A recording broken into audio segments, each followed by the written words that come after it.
Hey guys, it's Ileana. We're gonna jump right into this video that I get to do today. So, as the title of this video, and as you can see on my face, I finally got my septum piercing done, and it's kind of weird that I even got it done. Finally, I've been wanting it for a long time. I even did the little trying out the fake septum jewelry to see how it looked. And I have always liked septum piercings. I really like nose piercings, like all the stuff that's on the nose.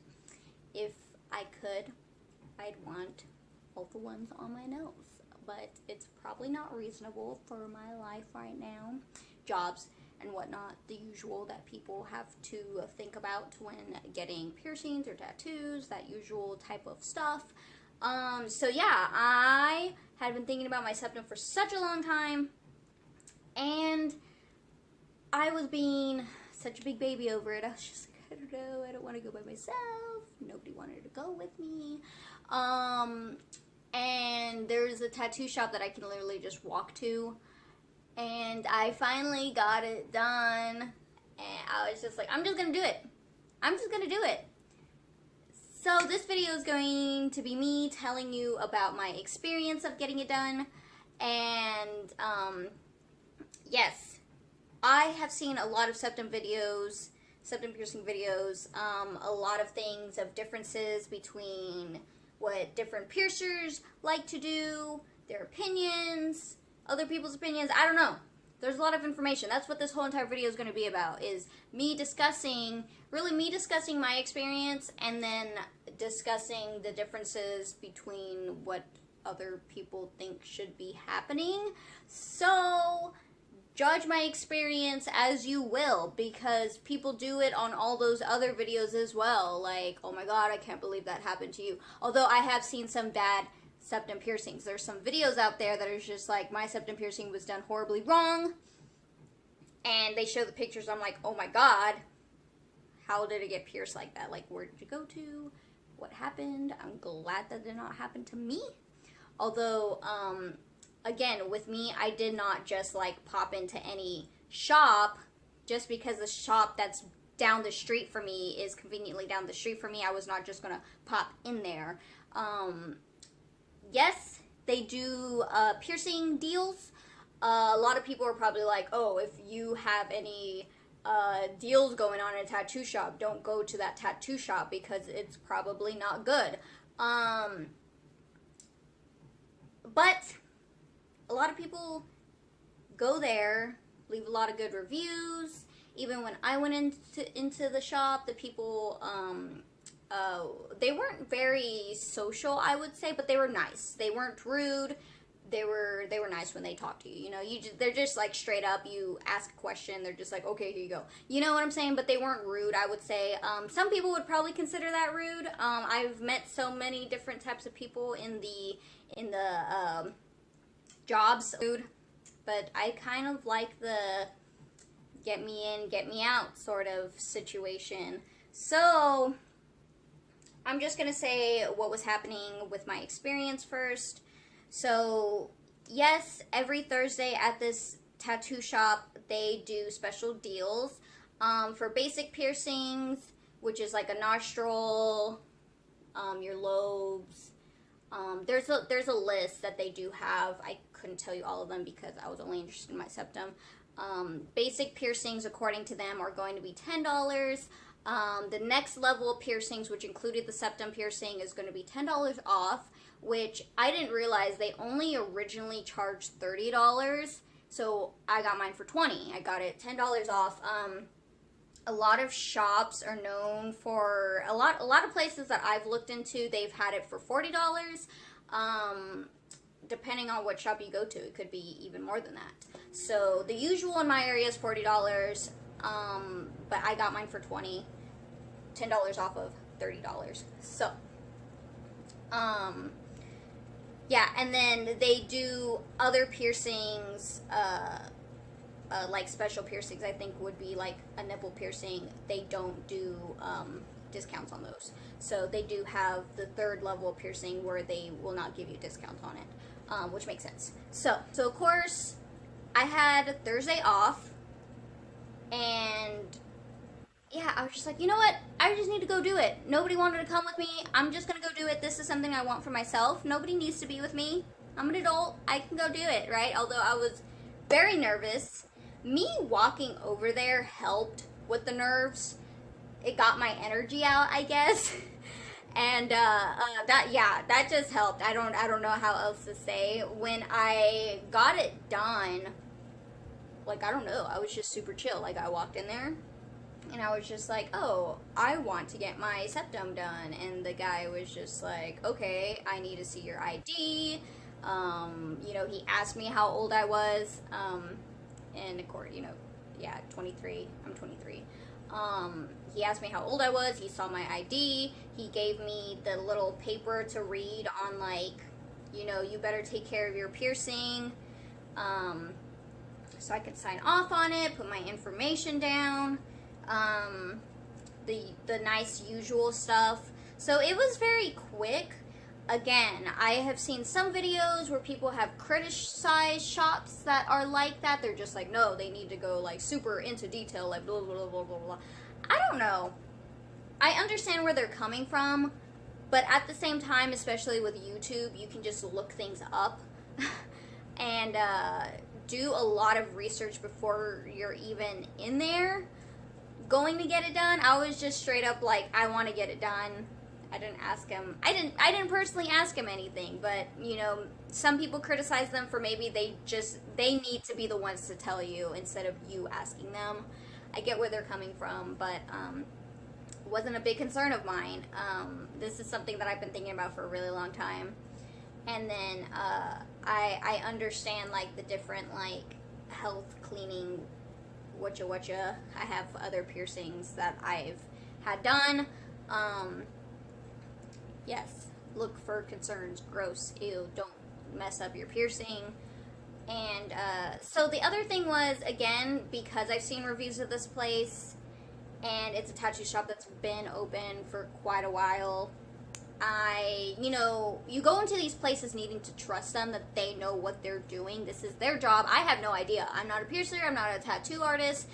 You go to these places trusting them that they know what they're doing, so I just had to trust them, and I think that's where a lot of the nerves come from. The guy was like, you know, he called me in, and he had a chair that I sat up in. I was not lying down.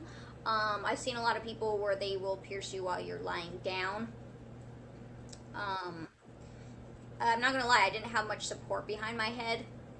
And I was just sitting up in like the chair, kind of like how I'm sitting up now, like this. I don't know if you can, like, you know, I wasn't sitting up like this. I was kind of like back like this, but there was like no support on my head. And although I prefer it this way because it kind of just helps with getting it done. I'm very much this way when I'm like going to the doctor and they have to give me a shot. I'm just like, just do 1, 2, 3 and get it done with. So he was literally like, you know, are you ready? And I'm like, yeah, I guess so. You know, he kind of like chuckled. I was just like, yes, I'm sitting here. Get ready as I'm gonna be. So he put the clamp on. And then funny enough, I don't know why, I see some people, they like freak out when they put the clamp on. And it's not that bad. I don't understand why people freak out over that. But so he put the clamp on my nose. And, you know, he said it was just like, oh, I'm putting this on. You know, relax, don't worry about it, you know, kind of thing, because like some people worry about it, and I was just like, I'm fine.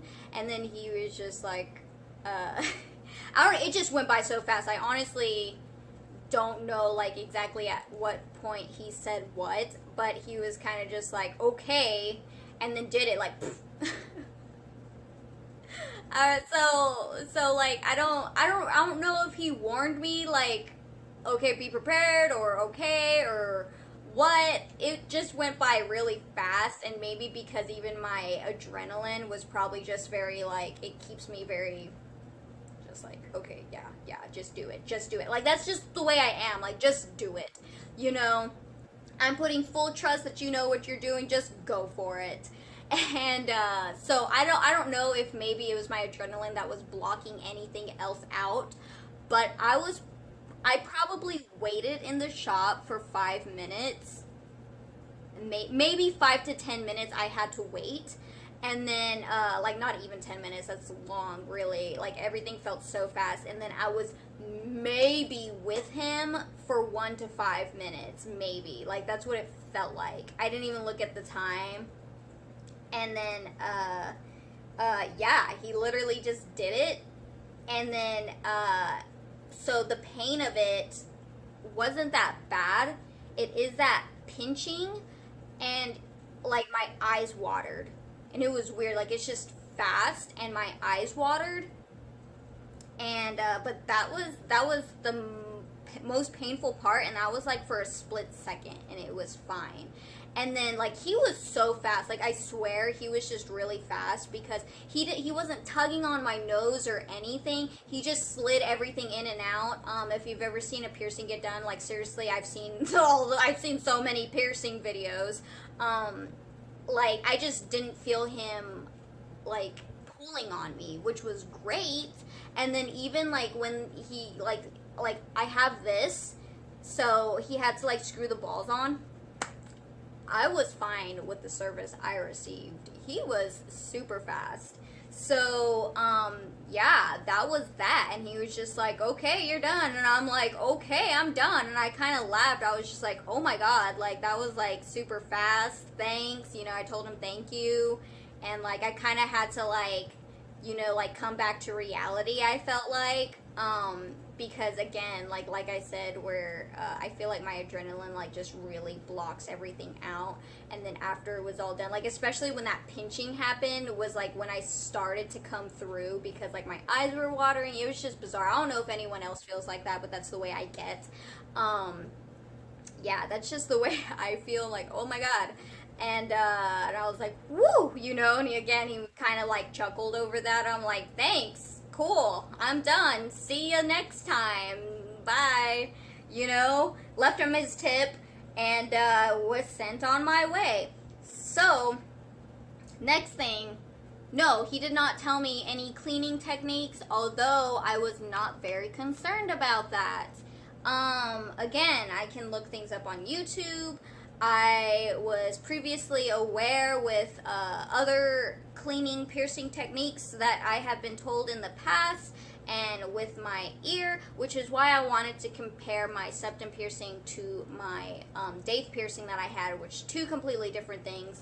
Oh gosh, I've just heard that some people say that their septum was the worst piercing that they had, and yeah, this was just like nothing compared to this over here. And I'm just gonna assume it's because this piercing is in a tight spot, so it's kind of a snug spot that the girl who did it for me, she, you know, was pulling more, maybe. And maybe the septum is just an easier spot to get to. That's what I was thinking about. Gosh, this piercing was like nothing. I'm not kidding. If you're thinking about getting it, I'm all for it. I say go get it. So he did, like I said, he did not give me any cleaning, like telling me what I need to do. I just got sent on my way. So bye. And I went ahead and looked up stuff. Okay, so with my Dave piercing, I was told multiple things. So she did originally tell me just to get antibacterial soap and get a Q-tip and, you know, really clean around it really well, and then get another one, rinse it off, you know, keep it clean, yada yada, that good stuff. She told me to use antibacterial soap. I've been told by other people, don't use antibacterial soap, you need to do a sea salt soak. I tried to doing a sea salt soak on my ear. I know this is like a cartilage piercing, so it's different. So that's the difference between the Dave piercing, obviously, and the septum piercing. You know, people said, oh, do sea salt soaks. You don't want to use antibacterial soap. Although, like, even different piercers would tell you different things. So, I couldn't do the sea salt soak on my ear, and I felt like it was actually irritating me more. And I did have to go and find a specific soap to my liking, even different from what the piercer told me. She did tell me, I forgot which one she told me, but then when I was looking up just to make sure, a lot of people said, no, don't use that soap. I forgot what soap it was, some antibacterial soap that, I was gonna say Dell. I'm pretty sure that's a computer. I think she said Dial. Dell. Dial soap. A lot of people said no, don't use Dial soap. I don't know. When I went to the store, anyways, the Dial soap that they had color in it, and I was just like, I don't want any color in my soap. I don't think that's good. So that's why I chose not to get Dial. So when I went to the store, I actually found this antibacterial soap that had no color, no scent, no yada yada yada yada yada. It was like clear bar thing. Good, get that one. There's nothing in it. Yeah, that's what I used on my ear. So, and I felt like after I finally got that settled, my ear started to heal a lot better. So I was just going to use that method on my nose. So I decided to, of course, look up, what are other people doing to heal their nose. And they do multiple different things, even things that, piercers are recommending differently from each other. So there's the sea salt soak, which is what I've been doing. Or people do say, the antibacterial soap thing that I was doing with my ear, which people say, no, don't use antibacterial soap. There's actual piercers who say he tells his clients, don't clean it at all. So I was a little surprised at that one. He says don't clean it at all, but he does pierce with a retainer. Like, he puts the retainer in and flips it up and tells them just to leave it alone for the whole healing process. Don't touch it at all. And I have this bar, and I know some piercers will pierce with a smaller horseshoe that, like, smaller than what I have. I know mine is big, and somebody will probably criticize me for that as well. At the shop, they do not let you pick the jewelry, and I was kind of fine by that. I was hoping that it would be smaller than this, though, because I was hoping I could flip it in for the whole healing process, and instead, because it's so big, I can't flip it in at all. Awkward face, but it's just so big, like, I can't move it. So that's the thing I'm a little disappointed about. And then, like, it does hit my lips, like, really badly. So as soon as possible, I want to change my jewelry. I really do. I don't mind it as much, but I'm definitely looking forward to change it as soon as possible. Normally, I would have liked to leave the jewelry in forever. Not forever. I changed this after a year. But as soon as possible, which I'm hoping, usually it's like 1 to 2 months that you can change it. I want to do that because it's really big. It's really big, and I do need to get a retainer for it for possible future jobs. So right now I'm a barista. I'm allowed to have it. It's all right. That's why I wanted to get this done now. I've always wanted one, so I was just like, I need to get this done now because it's something that I really want for myself. So with the sensitivity of my nose right now, I think this is like the 3rd day that I've had it. Today is Sunday. I got it done on Thursday, and it is just nowhere near the pain of my daith piercing. And it's a little tender when, like this, like slightly tender, but like I can poke it, and obviously I don't want to like hit myself in the face because that would hurt. But it's not that bad, and the bleeding, there's like hardly any bleeding. Like when I go to clean it, it like there might be like a little bit like spots of blood, but like I don't know, it's just like really nice, and it's not that bad. So I did decide to go and try the sea salt soak. You just get some warm water and you put some specifically sea salt into the water, mix it up, and then I get like a shot glass so it's smaller and easier, not so much water, salt, and I literally just like dunk my nose into it and sit there for 10 minutes. I put on a YouTube video of some sort and sit there for 10 minutes, and I like kind of like blow into it, like if you're blowing into the water. And so they said minimum clean your nose at least once a day. Some people say at max 3 times a day. You don't want to overdo it, although I've heard some piercers recommend it like a lot. I don't think you need to do it 10 times a day. I don't know. Usually what I do the soak.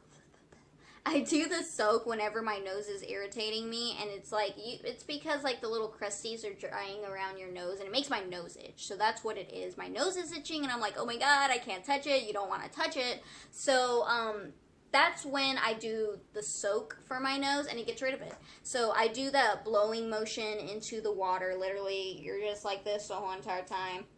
You blow into it, so the water kind of like bubbles up into your nose more. And yeah, it's kind of gross, but it gets rid of the crusties, and it gets rid of the like mucus in your nose as well. Because that's my other concern, is that the mucus, like, you know, it's just, the ring's in the way. So like the mucus is in your nose, and so it cleans all that out, which is really great. And then afterwards, so I rinse that out, get more warm water without the salt, and then I blow into it to rinse my nose out, and that's what I do. So I do the same motion, and I might get a Q-tip. They say that you shouldn't touch it, but like I gotta try it somehow. I don't know. I've seen a lot of people that say Q-tips are fine. They're just healing fine. So I just went ahead and get the Q-tip and like just tap it down to dry the area. Not like super dry, but like there's water that's coming out of your nose, so you just like pat it. Like you don't need to like scrape anything. You just slightly pat and soak up the extra water, right? You don't want to dry your piercing out. Don't do that. So never use alcohol, people. That is the one thing. Don't ever use alcohol to clean your thing. Neosporin, some people don't use. I recommend don't do Neosporin. It's going to dry you out. That's what I feel like. Some people do use it. I recommend staying away from those ones. So that's what I've been doing. It's been working for me. The first day that I did have it, I was going to do the antibacterial soap method that I was doing for my ear. And so I switched over to just the soaks. And so far, it's been going really well. So I was actually surprised. I didn't think I was going to be able to change this out until like, I don't know, like 6 months at my liking. You know how I said that I wanted to leave the jewelry in for as long as possible. But people actually say that the septum piercing is one of the nicer, easier piercings to heal. So they actually said that yes, you can change it out about a month. So, if everything goes well, if everything's feeling fine and dandy, I'm going to do that because, yeah, this is in the way. And, yeah, I don't know. What do you guys think? What's happening? What are your opinions on what I said about my experience? My experience wasn't bad. It was just super fast, and I'm like, okay, bye. Oh my god. Like, and then, like, I went into, like, reality. It was just bizarre. It's so weird. It's there. I'm trying to get used to it. And, yeah, that was just my experience. Comparing it to other people's experiences. Right, guys? So, I think I'm going to end the video here. Thank you guys so much for watching. If you have any questions about anything else that maybe I didn't talk about, you can totally put them down in the comment. If you have any ideas about future videos that you would like me to do, yeah, I can totally do that. I don't know. Just like, thank you guys so much for watching. And if you like this, please like, please share, and subscribe. That's all fine and dandy. And until next time, bye guys.